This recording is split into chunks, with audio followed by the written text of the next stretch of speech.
How you doing? My name is Sean McVeigh. This is my Sean with Jesus YouTube channel. And in this particular video, I'm going to address the topic of homosexuality and the Catholic Church. And I did a video on this years ago with standard definition. I took it down because I wanted to create some better quality videos, and I just never got back around to it. The other day, I was watching a stand-up comedy routine by Ellen DeGeneres on Netflix because my wife and I sat down. She wanted to watch something, so we were like, "Oh." Well, I said, "Why don't we watch that? Ellen's funny." Well, my wife's like, "Well, you know, she's gay, right?" Because I'm very straight-line Catholic, and I was like, "Well, let's just check it out."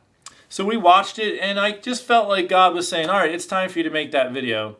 And here's the message. So in this video, I want to address the whole topic of homosexuality, same-sex marriages. That's something that's been a big topic in our culture now. I want to talk about the Catholic Church's stance on that. And I want to address this video to basically everyone. So if you're someone who feels you're of the homosexual orientation, I have some elements in here for you.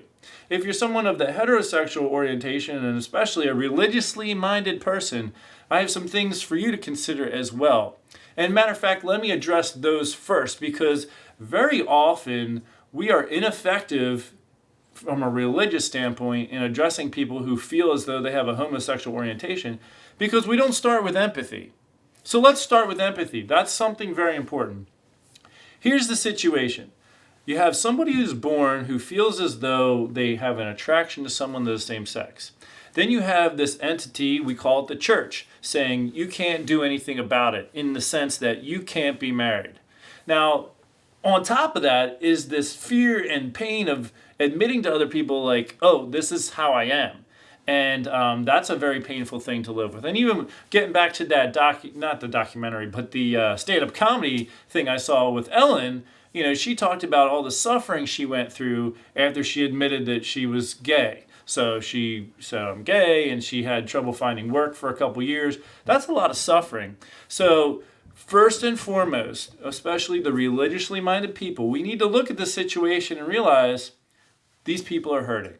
Okay, so we need to care about that. We need to be a support to them. I mean, yes, we have to tell them the truth, but we also have to come with support. We can't just be back here saying, oh, you can't do this, you can't do that. We have to say, man, you have a desire. You have a desire to be loved.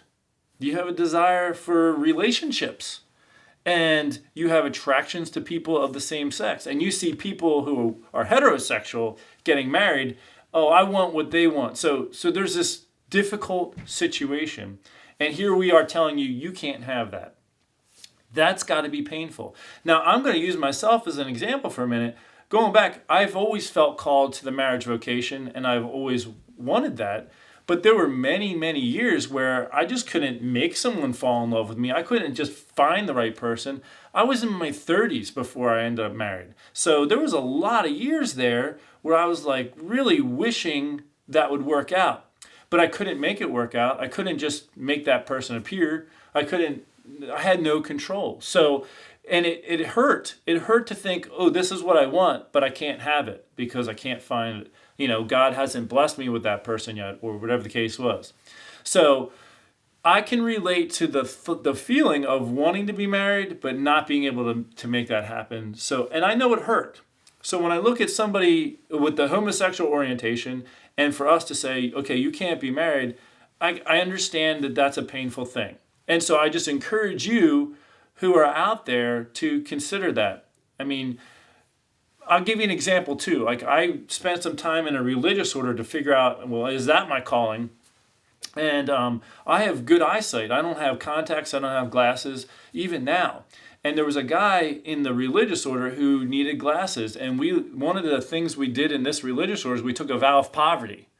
And that means we really didn't have anything. And I thought to observe the vow of poverty is you didn't take anything extra. Like you basically lived as if you were a homeless person and you didn't have anything and you were trying to have solidarity with people who had nothing. So here's this person going to get his glasses prescription, and I was thinking, man, that's not living poverty. Now, here I was over here with perfect eyesight. I don't know what it's like to wake up in the morning and not be able to see. So what I'm saying is I lacked empathy. So those of you in the heterosexual orientation, just try to be understanding, first of all, that this is a pain. Okay, now let me move over to people who do have that homosexual orientation. And the Catholic Church says, okay, you can't be married.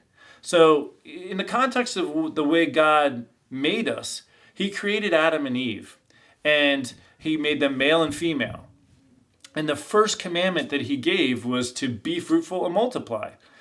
Basically, God said, have sex and have babies. That's what he told us. Now, Adam and Eve went on to sin. They disobeyed God. They broke the plan of God. And what happened is sin entered in the world. There was a disordering of our members from that point forward. All of us have been born with an element of disorder in us as a result of the sin. So some of you who are born with like this homosexual orientation, or that's the way you feel, like God made me this way. Well, God created us. Sin has entered the world because of the choice of humanity. So now one of the sufferings that you have is this aspect of attraction to the person of the same sex. And God calls us to live a certain way despite our disorderment.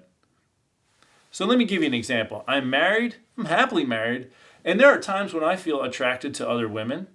Now, I can't just go and have sex with everybody that I'm attracted to. Why? Because that goes against God's law. God's law for me, in the context of my life, is for me to be faithful to the commitment that I've made in my marriage relationship. So before I was married, the church also called me to live in a state of celibacy. I was called to not have sex outside of the context of marriage. So that is a universal call for all people, not just homosexual people, all people. Now you could look around and say, oh, well, people aren't living that. And this is the danger, is for us to compare ourselves with others as opposed to just looking at what does God call me to do and then me go and do that. See, that's one of the challenges we have in our world today, is people are doing a lot of looking around rather than saying, what's God calling me to and how do I live that? So just so you know, you're not the only one who's called to celibacy. It's everybody is called to celibacy outside the context of marriage. Now, even people who are married are called to chastity, which means that you are called to practice celibacy in certain times. For example, in the Catholic Church, artificial contraception is not okay. I will do a separate video on why that's not okay, and because it's a whole topic in and of itself. You definitely want to check that out when I put that together. So, but anyway, artificial contraception is not okay. The church says if for a valid reason you cannot have a child right now through a health issue, severe financial issue, then you can abstain from sex during the time in the woman's cycle that she is fertile in order to attempt to not conceive. The other times that you do have sexual intercourse, you still remain open to life. So if even though you're saying, okay, we're not going to have sex, we're going to abstain from sex during this time period, we're still open to God if he decides in his will this is what's best. And then it's still possible for the woman to get pregnant because you're not having protected sex by an artificial contraception. So across the board, celibacy is a requirement for all human beings. We're all disordered people. All of us. We're all going to have attractions to people. And it's not a free-for-all. You don't just run around having sex with everybody or, trying to have a relationship. And this is the important thing. This is super important. And this is one of the reasons for it all, is we are all made for love. And sex is not love in and of itself. Sex is a giving of yourself to another person, and the other person receives that totally, and the fruit of that needs to be the ability to bring forth life, which isn't possible in a homosexual relationship. It's a homosexual sexual act goes against the natural law. God made us to be able to procreate as a major function of that act, and that can't happen in a homosexual relationship. Two men cannot conceive and have a baby. Two women together cannot conceive and have a baby. So now, what does this mean? And when I had this video up in the past, I had all kinds of homosexual people write to me and thanking me for the video. And there was one young guy who was struggling and, with this whole, he just got out of a relationship.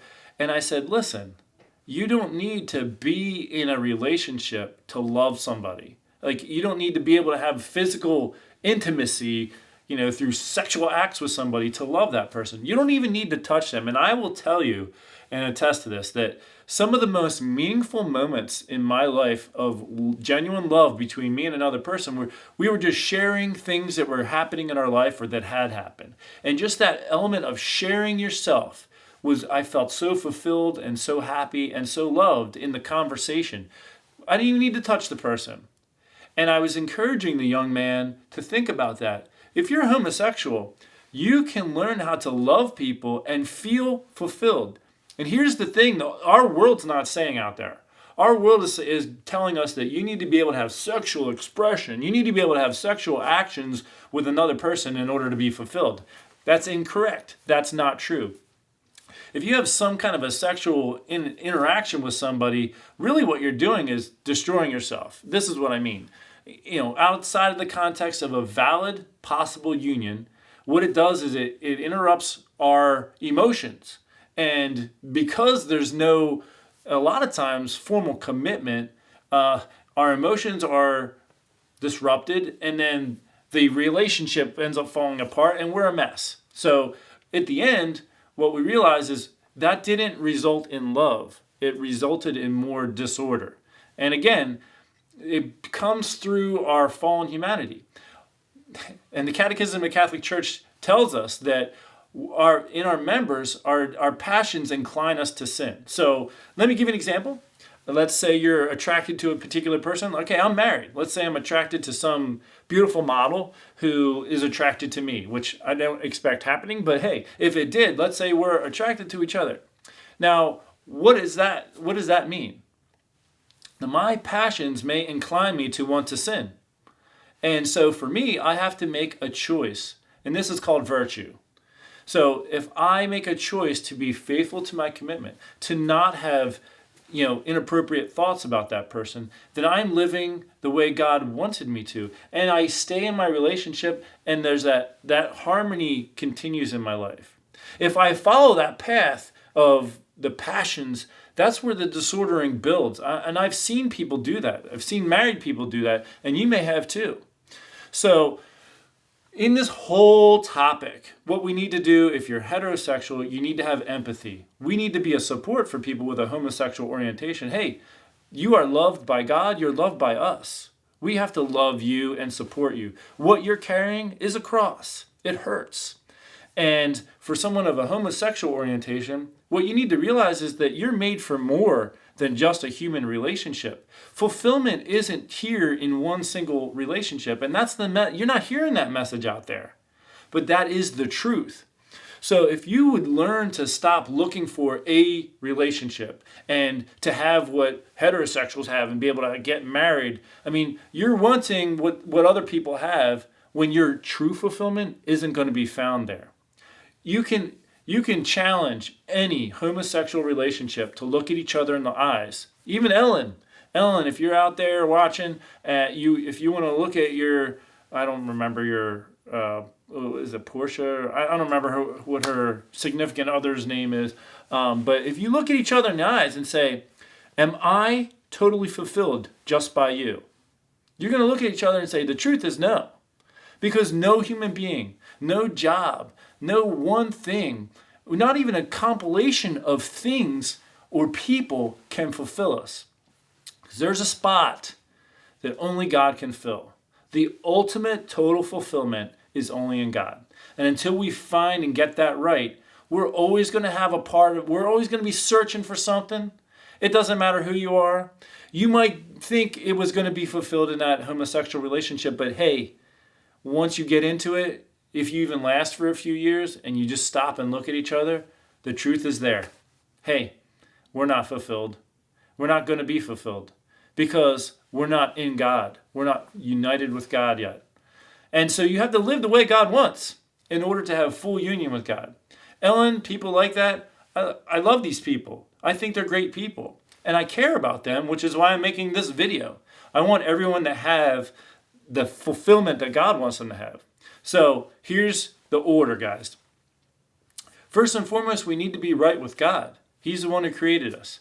And we can't be mad at God. Well, listen, if you're mad at God, that's something to work out. Talk to him about it. But, it was the result of sin entering the world by a human choice that we are the way we are. So if you're mad at God, talk to him, get it out, because you got to get past that. Because it's not actually God's fault. God gave us free choice because he loves us. And now it's our opportunity to give that love back by saying, you know what, God, it hurts. It hurts me to not have what I thought I wanted. But I'm going to trust you. I'm going to abandon myself to you. You got to guide me here. You got to show me the way. What is the way for me, the path of fulfillment? Now, there's 3 vocations that the church really recognizes. One is the priestly or religious vocation. Another is the marriage vocation. And a third is the single vocation in the world. So if you're someone of a homosexual orientation, you've already narrowed it down to 2 out of the 3. My calling is either to a religious vocation or to single vocation in the world. And if you learn how to love people in that context, what you're going to find is there's a greater freedom. Like, I haven't been able to record videos for this channel for years because I have 4 kids. I don't have time. I had to make special arrangements with my wife just to record this video right now, and all the videos that I'm currently working on for this channel and some of my others. So it's hard. You work full time. I got all this responsibility with the children. If I didn't have that, I would have a lot more time to do things for others. And it's in doing things for others that you can find fulfillment. Now, I'm fulfilled in my own vocation in my own ways. But what I'm trying to communicate to you is that if you're a homosexual, someone who feels attracted to people of the same sex, if you learn how to just let go of trying to hold on to one person and learn how to love people openly, let people come and go in and out of your life. Like, if you're attracted to this person and you love that person, not trying to hold on to them. See, trying to hold on isn't an act of love. It's an act of it's actually an act of selfishness to some degree. It's a taking away from that love. And that's part of our fallen human nature. But anyway, if you learn how to just let go, let people come, let people go, that's when you're going to start feeling that freedom. I have rambled on. I apologize, but hopefully I've communicated to you a good picture of this whole situation. I hope you've liked the message, because it is a good message. It's a message of hope for those of you who are of homosexual orientation. It's a message of encouragement. And for those of you who are heterosexual, it's a reminder for us to be a support to our brothers and sisters out there. If we embrace each other as the human family, then people don't feel like they need to go out and find love because we're already giving it to them. And that helps them in the process of this just adjusting to our fallen human nature and living the way God wants. Again, my name is Sean McVeigh. This is my Sean with Jesus YouTube channel. I hope you will subscribe and share this video with a bazillion people. And until next time, take care and God bless.